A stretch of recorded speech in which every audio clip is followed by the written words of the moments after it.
Welcome back to Simple Human Design. I'm Charlie, and I just want to take this moment to thank you so much for all of your support whilst I launch this podcast and start sharing my stories. I have had such an amazing response from everybody around me, and yeah, I've started having guests on, and it's just been the most magical experience. And I really do think of this as a place where I can just help other people to tell their stories as well. Stories is my jam. And the reason why I'm saying that is because I'm actually currently studying my own Incarnation Cross. So today's episode, we're going to dive into the Incarnation Cross just a little bit.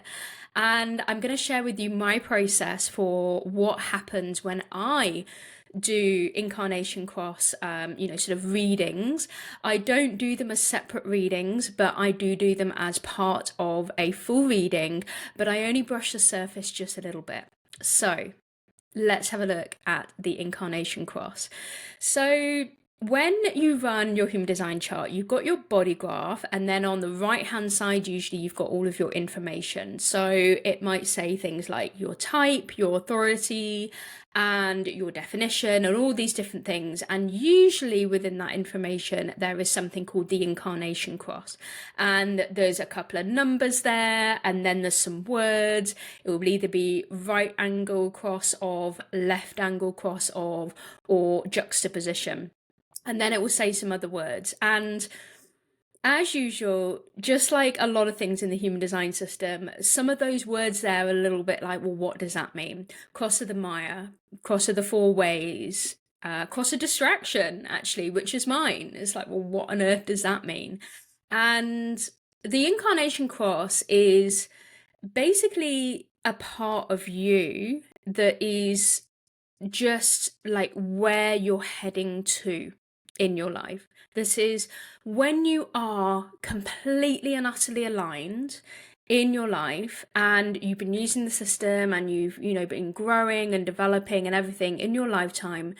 Eventually you will come to a point in your life where, okay, yeah, this is my Incarnation Cross, this is my purpose, this is who I'm meant to be.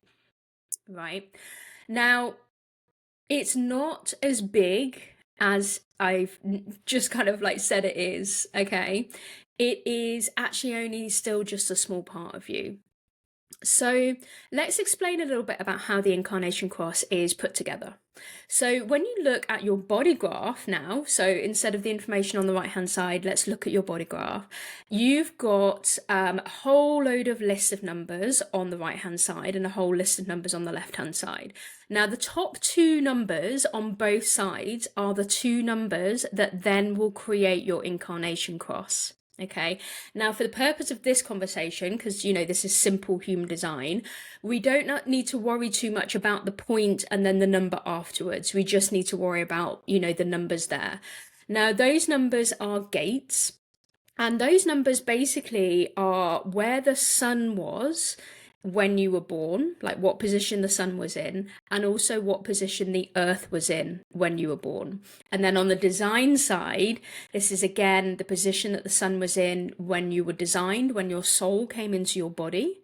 And again, when where the earth was when you were designed, when your soul decided to come into your body. So the sun and the earth are very, very, very prominent sort of placements in our design, because the sun actually controls 70% of the neutrino stream that creates human design, basically creates that personality and who we are, essentially. And then the earth, obviously, we are on the earth and we are right here, and it is a really, really prominent part of us because we are right here. When we get further out of the solar system to things like Pluto, and even astrologers might even start talking about things like Vesper and Black Moon Lilith and all these others kind of like planetary bodies, that is when they don't have so much effect on you. So in the human design system, the planets that are closest to us are the ones that have more of an effect. Now, let's take a step back and talk about neutrinos for a little second. So neutrinos, basically, if you've ever heard of the Large Hadron Colliders, they've got one in Geneva and one in the North Pole.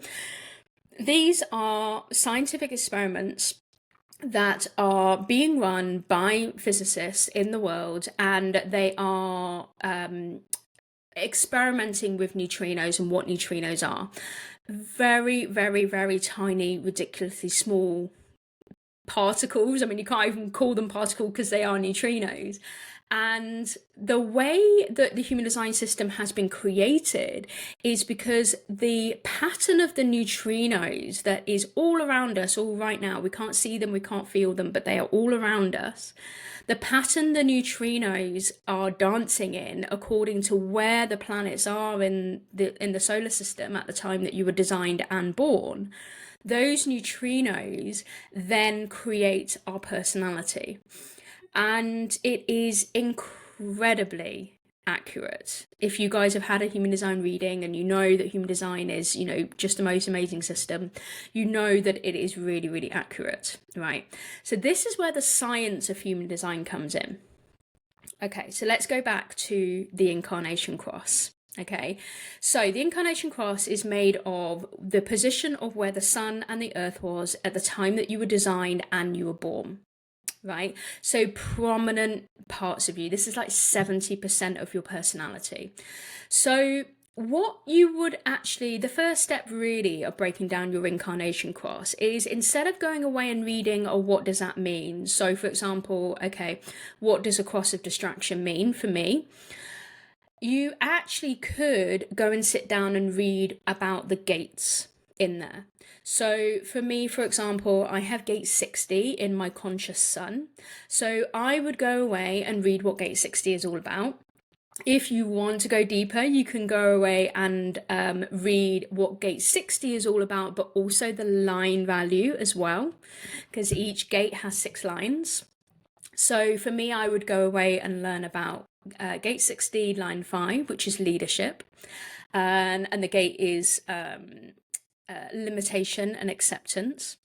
And then I would start to piece together the journey that I can go on with my Incarnation Cross, because gate 60 is relating to gate 56, because that's the polar opposite. And then on my design side, I've got gate 28 and 27, and I can start to sort of piece together all of this information about my own destiny or my own purpose in life because of these 4 gates that come together. So go away and have a read of all the different gates in your Incarnation Cross, and that will be how you will start to piece together, what your purpose is, essentially. If you were to go to a website and they said, okay, this is what the, cross of the Maya is, maybe you might not understand it so much. Some of them are, understandable, and some of them aren't. It's the same with everything in the human design system. Sometimes I'll read something and I'll be like, yeah, I get how, what that is. Healing, right? There's a cross of healing, and I read that and I'm like, oh yeah, I completely see how that plays out.